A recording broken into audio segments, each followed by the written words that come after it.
Hello, everyone. Hello, everyone. My name is Thomas Amiard. I'm specialized in breathwork and psychology. So today we will speak about all the benefits you can get from breathwork, the different techniques. There are many, many things we can do through the breath. Actually, it's a very holistic technique. You can tap into every layer of the self. You can access the body. You can access your energy. You can access your emotions. You can access the mental and the spiritual. So today we will cut it in two categories: the breathwork for everyday life and the breathwork for healing. So with the breath, you can adapt to every situation. It's something that's very useful to adapt to the situation you're facing in your life, whether you have to get more quiet, you need to get rid of anxiety, you need to pass an exam or a job interview or these kind of things, that then you will need to slow down a little bit. At the opposite, if you need to energize, to be more empowered, to have more energy in the morning, you can do other kind of techniques. You can also balance through the breath, like an adaptive tool. If you use the balancing breath, you will be able to get more energy if you're lacking energy. And at the opposite, if you have too much, you will be able to slow down. So to understand how the breath is functioning, let's say first it's the main system in your physiology. It's the most important system. If you stop eating, for instance, you will be able to do it for 30 days. It's a long time. If you stop drinking, you will be able to do it for 3 days. And if you stop breathing, most of us will be able to do it for only 3 minutes. So that's the system, the more important to stay alive. Because what do you need for living? You need food, water, and breathing. But this one is the more important. And it's also the only one we can access to consciously, and we can modulate. All the other system, the heartbeat, digestion, endocrine system, all these systems are fully automatic. You don't have access to these systems. But the breath, you can decide consciously to modulate your breath a way or another. And the magic with the breath is that through this only system, you can access all the others. It's got an influence on all the other systems, depending on the pattern you adopt, depending on the depth, depending on the rhythm, the pace, all around the way you adapt your breath. You can do different things to different systems. So to understand more about how it acts on the physiology, a key point is to understand the way the nervous system works. We have two different nervous systems. We have the sympathetic nervous system, which is the one we call also fight or flight. That's the one that helps you to adapt to a critical situation. For instance, if you are attacked by a tiger or a mammoth or whatever, or ancestors were attacked by, your physiology will suddenly change. Your breath will go faster, more shallow from the upper side of the body, so you can get more oxygen in a very short time to be able to run faster or to fight against the aggression and save your life. So when you breathe faster, shallow from the upper chest, what's happening? Your heartbeat goes faster, you're producing more hormones, more stress hormone that helps you to have the capacity to react, like adrenaline, cortisol, all these hormones that are made for action. And you may be able to survive the attack of the lion. So this is the fight or flight, the sympathetic nervous system. At the opposite, there is the parasympathetic nervous system. That's the one doing the opposite. It's the one for rest and digest. So your when you're resting, when you observe, for instance, a baby at sleep, it's got a different breathing pattern. It's breathing very slow and very deep, all the way down to the belly. So a baby at sleep is triggering the parasympathetic response. It's the perfect breathing method to relax, to get rid of stress, to be more to be in a relaxed state. So if you want to relax, what's interesting is that this works the other way around. When you adapt the pattern of the breath, you can get the effect of this pattern. So if you want to be like a baby at rest, relaxed, quiet and peaceful, you just adapt the breath the same way he does, meaning you slow down the rhythm, you go deep down to the belly, and you will trigger the parasympathetic response. Your heartbeat will slow down. You will produce different kind of hormones like endorphin or dopamine, which are the pleasure hormone and the painkiller hormone, the one that fights against inflammation. And you will relax as a baby having a nap. So these techniques have been developed for these reasons, to adapt and to do what you want with your physiology, depending on the circumstances you're facing in your everyday life. So there are techniques that are known with names, and there are general basic knowledge about the rhythm and the pace. You can learn to know how to adapt your breath. So today we will practice the coffee, whiskey, and water breath. I like this termination because it's exactly the same effect as when you're having a coffee, when you're having a whiskey, or when you're having a glass of water. The water breath is the same as, it's made for balancing. So it's like drinking water. You can drink water anytime. It's always good to drink enough water on your daily basis. So the balancing breath is the one that will adapt your physiology to the situation you're facing. If you're not going fast enough, it's going to give you a little bit more energy. And if you're too energized and you want to relax, it's going to relax you.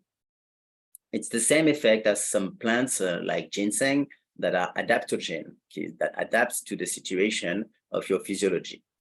So the balancing breath, the water breath, is very simple. It's only about first being aware of the way you're breathing. So you stop a few seconds, you observe yourself, and you see how you're breathing. If you are breathing most of the time too shallow and fast, then you slow down, you go deeper, and this balancing breath is around 4 seconds in minimum and 4 seconds out, with enough depth down to the belly, inhaling fully but quietly, and exhaling the same way. So it's balanced on the inhale and the exhale. So we can do it a little bit together just to see how it feels to be conscious of the breath and to adapt. So 4 seconds in is the minimum. When you practice with time, you can easily reach more length, like 5 seconds, 6 seconds. More than 6 seconds is quite a lot, but between 4 and 6 is perfect. So let's go first for the inhale. So inhaling through the nose is important. Most of the breathing techniques are through the nose for various reasons. The nose is made for breathing. The mouth is made for eating or speaking. And in the nose, there are many advantages. First, there are air in the nose. So this is made to stop particles from the air and to filter the air you're absorbing. So all the dust and things, most of the time, they stay in the air of the nose. Second, when you're inhaling through the nose, you're warming up the air, the outside air, to the temperature of your body before it reaches the lungs. So it's more efficient. And third reason, a very important one, when the air passes through the nose and the throat, the back of the throat, you're producing a gas called nitrous oxide. And this gas is really helpful for oxygen assimilation. And the pathway of the oxygen is closest to the brain. So you're oxygenating your brain better. So let's do a little bit of water breath. So inhaling slowly through the nose, down to the belly over 4 seconds, and exhaling same way, or through the mouth. It doesn't make big difference when you exhale. Over 4 seconds also. And then another one.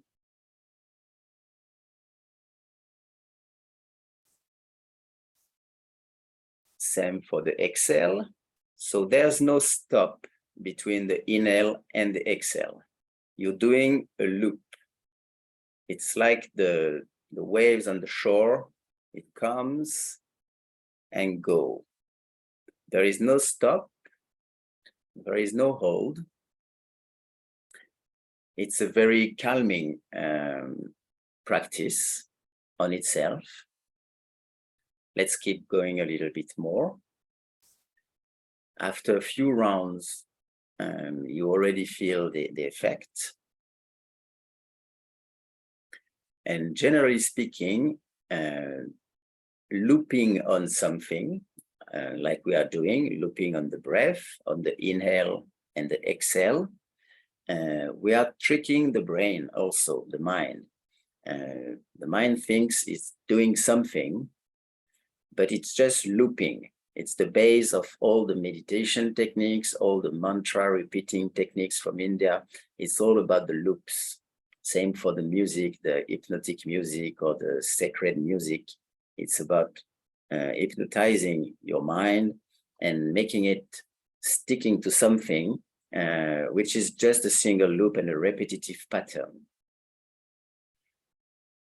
So this you can do at any moment. You can do in the underground, you can do at work, you can do in the bus, you can do doing your shopping, you can do in the waiting room when you are about to get a job interview. And it's something that trains your body. This is an important dimension of this specific practice, is that it's training your body. You will be more and more useful to it. And your body, your lungs, you will be more used to this kind of breathing. Because most of the time, when you will stop and think, okay, how am I breathing? You will observe you're breathing too shallow, too fast from the upper chest. And doing this practice helps your body to get back to the normal breathing and to learn it. So if you do for long, many times a day, at one point, when you will stop and observe your breathing, you will be closest to the good one until you are fully experienced and fully used to, and every time you stop, you're on the right one. So this was for the water breath. The whiskey breath is the one to relax deeply, as if we were drinking a whiskey. So in that case, it's better to just breath. and this is also called the box breathing. So this is an interesting one because it's got two different effects at the same time. It's at the same time relaxing the body. It puts you directly into the parasympathetic system. It triggers its reaction. And also it helps you to focus better. So this one is useful for relaxing at work, to be more efficient when you're working. And it's also used by very efficient groups like special forces when they are into special operations. They do this kind of breath work just before the operation. So they are at the same time relaxed, but hyper aware and focused. You know, because if they would use just a relaxing technique, they would be relaxed, but not as operational and as efficient as this with this one. So this is a pattern that looks like a square. So some people call it the box, some call it the square. And in a square, you have 4 sides. So every side, you do something. And you're visualizing it also. So when you inhale, you're visualizing the dot going up the vertical of the square. Just 1, 2, 3, 4, inhaling. Then you hold 1, 2, 3, 4. Then you exhale 1, 2, 3, 4, and you hold again empty. 1, 2, 3, 4. Let's go with this rhythm a little bit. 1, 2, 3, 4. Hold. 1, 2, 3, 4. Exhale. 1, 2, 3, 4. Hold. 1, 2, 3, 4. I let you go again a few more cycles. And one more time, you will notice your mind is focused on something. You're visualizing the dot as your body is doing its own practice. So your mind stops. It's focused on something while the body is changing its inner chemistry, little by little. So you do as many cycles as you need to get the effect you want. If you need only 3 or 4 cycles to get relaxed and focus, it's only about 3 or 4 cycles. If you need more, you go as long as you need to get the effect you want. It's also something you can do everywhere. You don't have to close your eyes to visualize the square.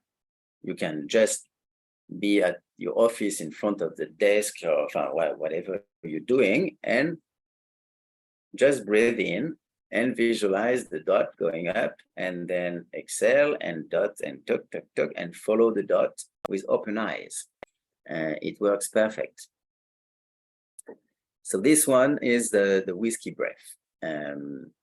There's a lot of physiology and chemistry changing with the holding and the exhale and the counting and the visualization. There's a lot of science behind breathwork. Today we don't have time for all this science, but if you want to investigate a bit more on the internet, you will find a lot of interesting things.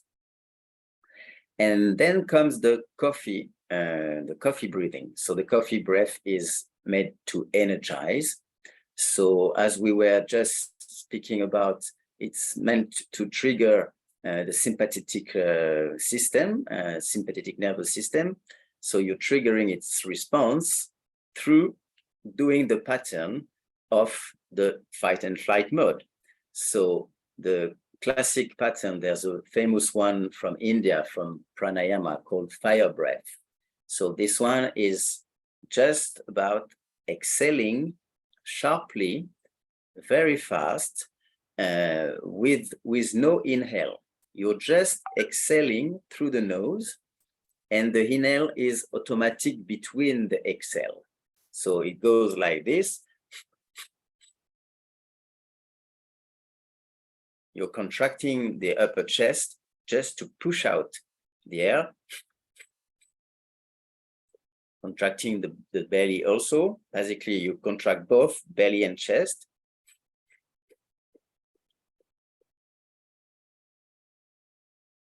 And when you listen to the sound, what does it sound like? It sounds like if you were running, same thing. When you run fast, it goes the same way. And when you run fast, what's happening? Your heartbeat goes faster, your adrenaline runs faster and you're producing more. And your muscles are ready for action. And your mind is more aware and more ready for it's waking up. You know, if you're doing it in the morning, for instance, for those who have difficult wake up and who are in a blurry state for a few minutes before they're completely efficient and operational, you can do this kind of breathing and accelerate and boost your system within minutes before you go. There are also many people, they don't really function if they don't have their coffee before starting the day. It's for the same reason. The coffee does the same as the breath is doing.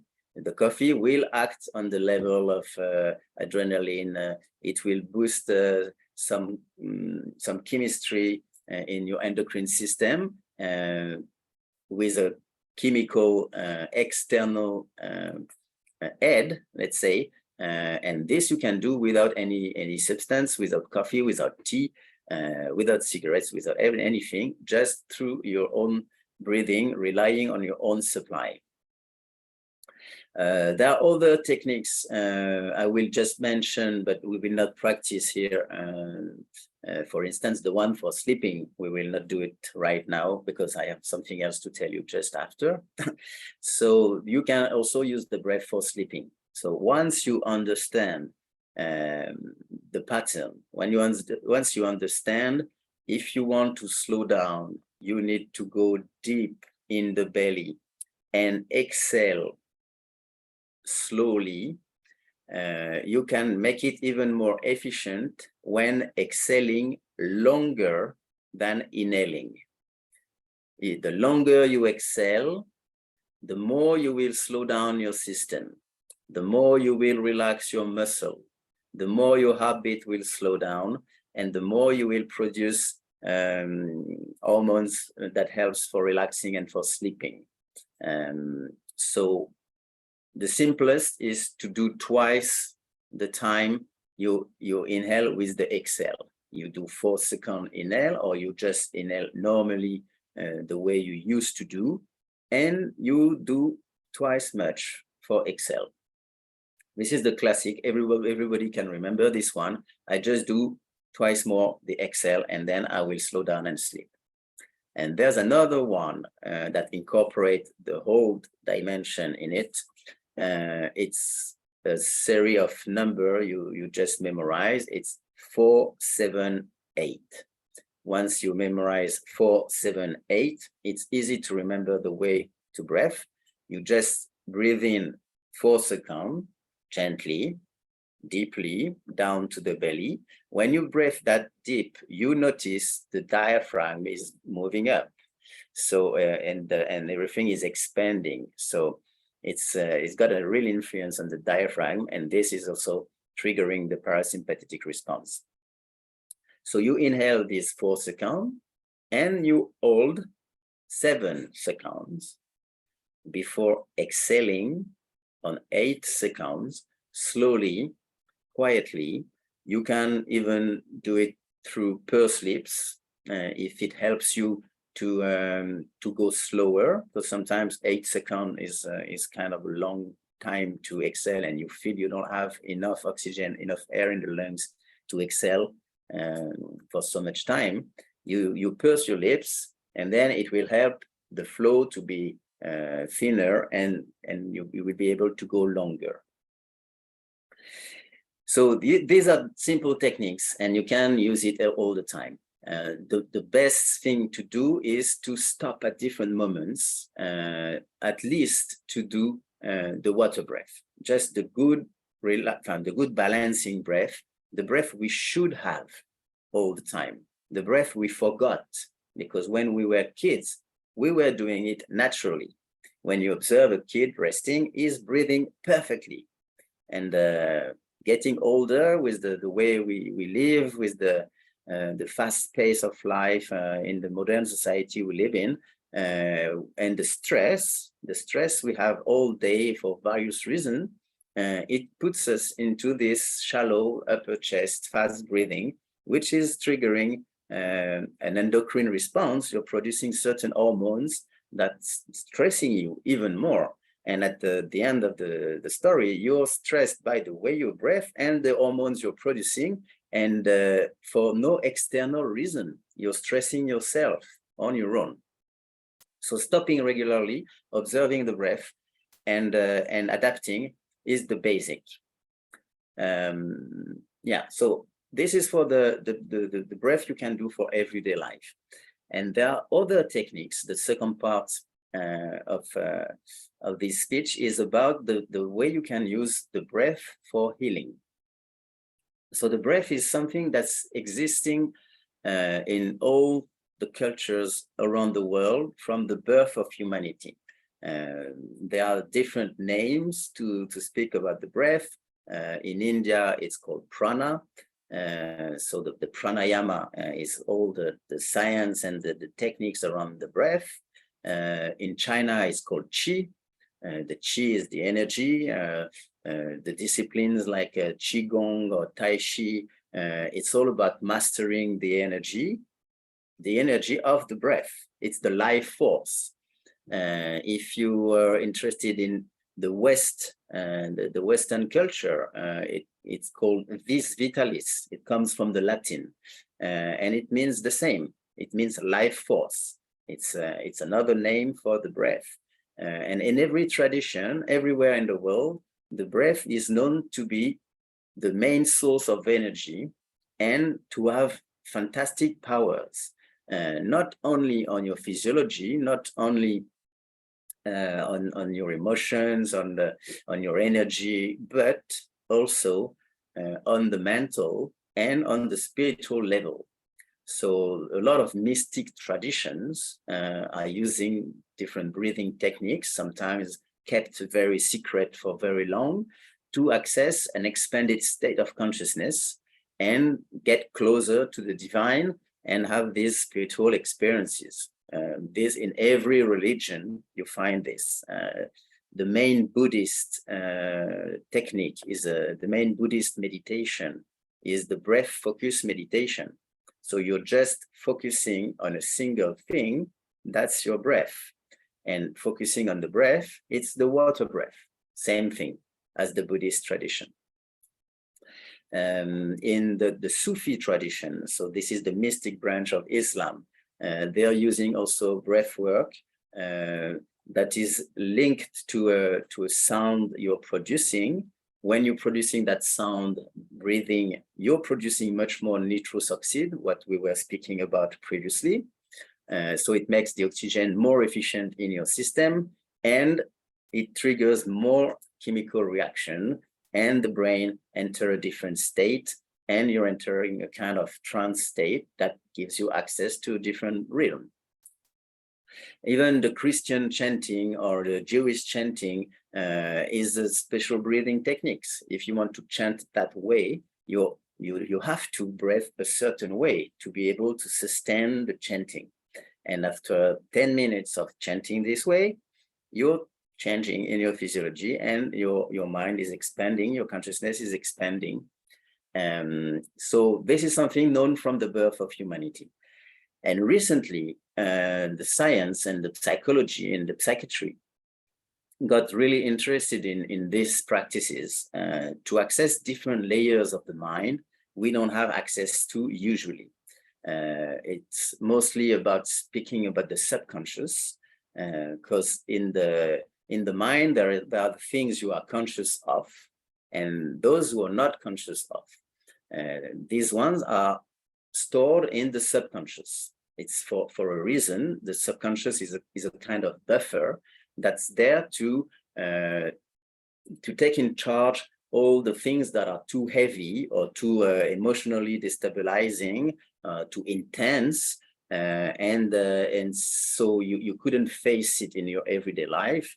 If you have a big trauma, if you have a car crash, or if you are physically or sexually abused, or if whatever very intense is happening to you, most of the time you will store it in the subconscious, so you're able to keep going. It's also where you store the childhood trauma, the childhood problem you had when you felt rejected, when you feel loneliness, when you all these problems, you put it in the subconscious, so you keep going. But the subconscious is not meant to store things indefinitely. It's meant to store it for a while until you process it and you make it conscious again and you get rid of it. So if you don't, let's say the memory is not stored chronologically. The memory is stored by categories of emotions. It's like boxes. You have a box for joy, a box for sadness, a box for fear, or whatever. And if you experience too much of the same emotion, you will fill the box too much. And at one point, the lid starts to open because there's no more space in the box. And it opens and lets some material diffuse in the conscious. And this material is there to make you notice, okay, there is a big problem that takes too much space and you need to clear it out. You need to face it and to process it. So this is what we call in psychology, this leads to compulsive repetitive behavior.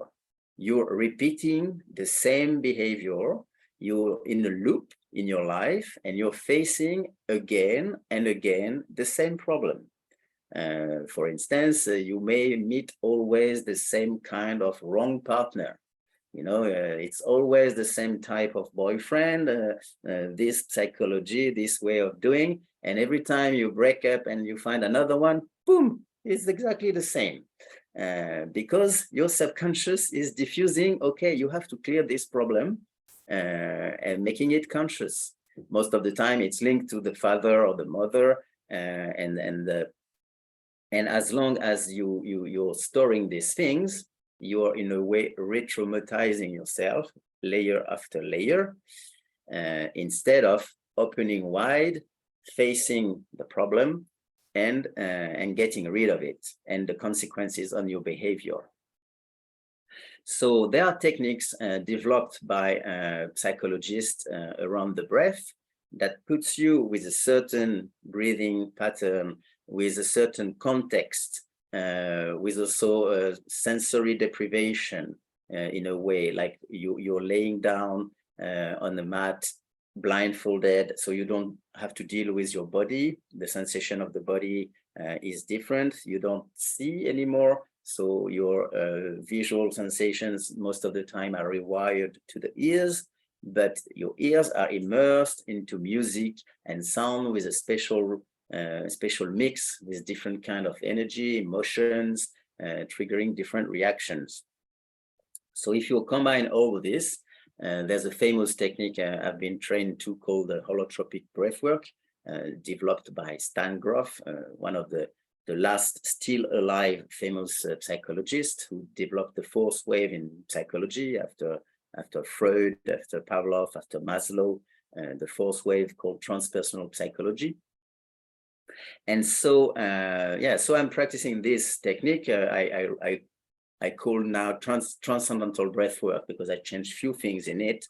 And this transcendental breathwork helps you to access the subconscious.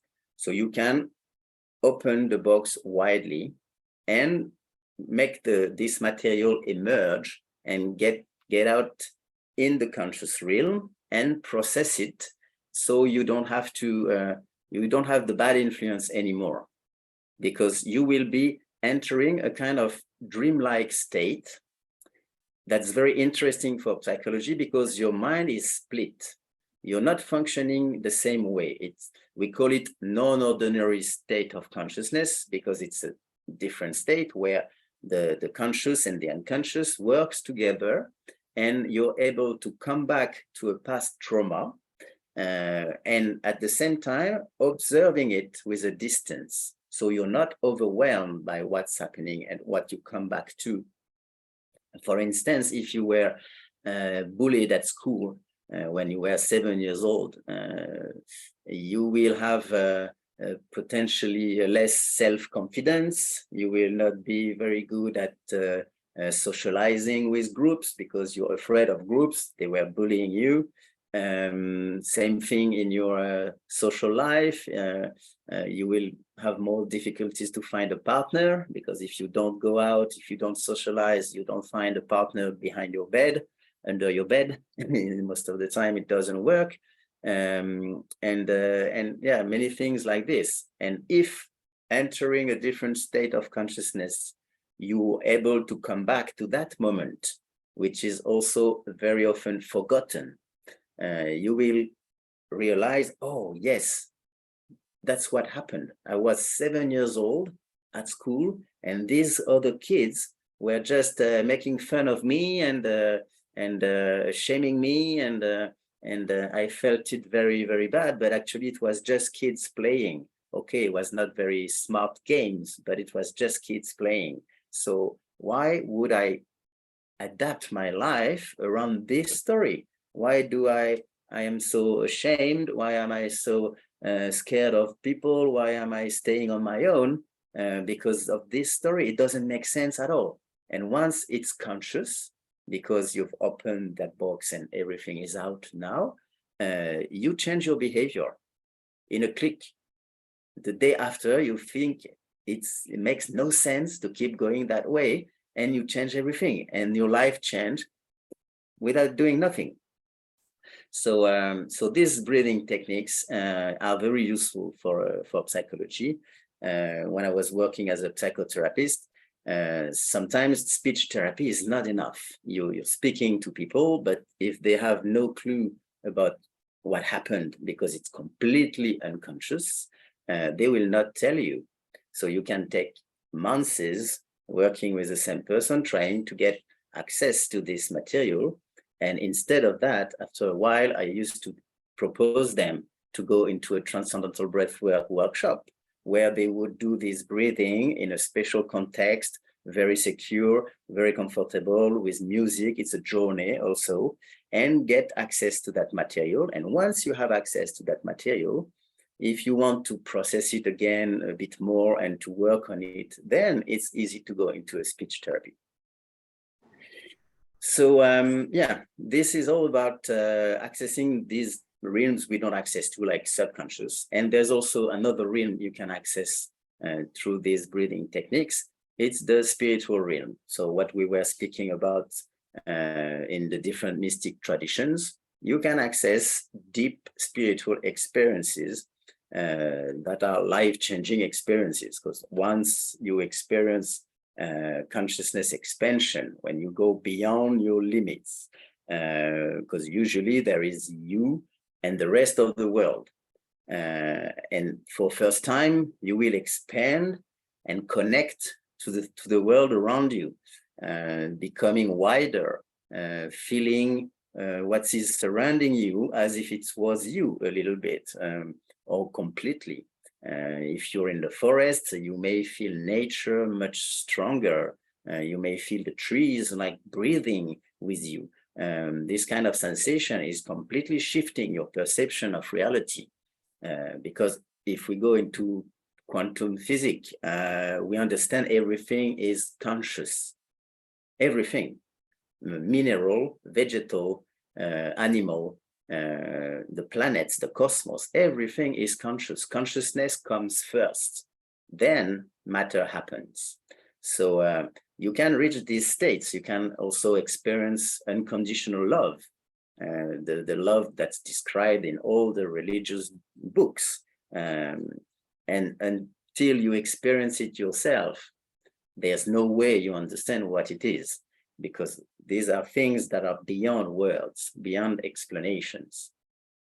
So it can be also a very life-changing experience to get these kind of spiritual realizations.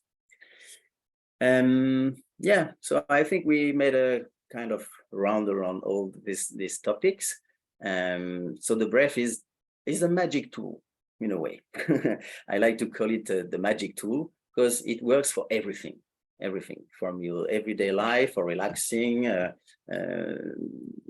energizing, accessing some layers of yourself you don't have access to. You can also improve your physiology dramatically. There are some specialists that use breath work for performance. There's one of the session I'm giving at Balance Health called Performance Breathwork. So with this, you will learn how to boost your physiology day after day and become more performant in sport, more performant at job, performant at everything, just using these techniques.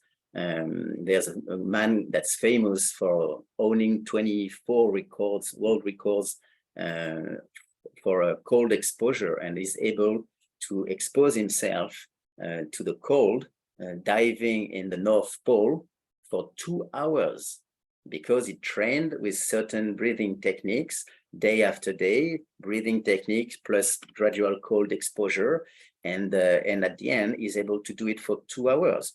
You and me would die within 5 minutes. Let's say 5 minutes, we enter into hypothermia, and 15 minutes later, we're dead. So you can really do magic with the breath. So yes, I will be in Hong Kong for 2 weeks. So those who want to register at Balance Health for one-on-one sessions, you're welcome to do. I will also be running a few workshops, few transcendental breathwork workshops. You can reach me on Instagram with my name, Thomas Amiard, or on the internet at mindfulbreathwork.com. And I'm looking forward to meet you and to making you discover these amazing practices. Bye-bye. If you have questions, you're welcome. We have one question from Shira, if I may speak that question, Thomas. So the question is, will this breath work also help in strengthening her lungs, especially now with post-long COVID? Yes, it's got, of course, it's got a positive influence on lungs. With these techniques, you can improve your lungs capacity. It's mostly about being able to get more volume. You can access more volume and expand your lungs, so your breathing is more efficient with less effort, and you're also able to get access to more oxygen within a shorter time. And generally speaking, improving your lung capacity is improving all your systems. You know, it's a kind of chain reaction, and it's improving everything around. Yes, for COVID, it can be very, very useful to practice these things. Thank you for that. Thank you for that question, Shira. So if you have more questions and if we're not able to answer it during this discussion, you could send us a message over APPT email. We'll be flashing it on screen. You could also follow us in our social media accounts at Balance Health Wellness Center, Facebook, and then in our email. Thank you so much, Thomas. And if you want to dive deeper into breathwork, we can definitely have and arrange a one-on-one session with Thomas Amiard at Balance Health Wellness Center. We will also be sending a post email after this session and a recording of the session too. Thank you for joining us all. Thank you, Thomas, for sharing the night with everyone energetically, and have a good night. Thank you. Good night. Up. Ooh. Okay. Everything good as you wanted? Yeah.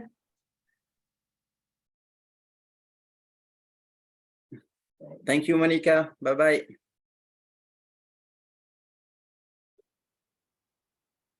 Up.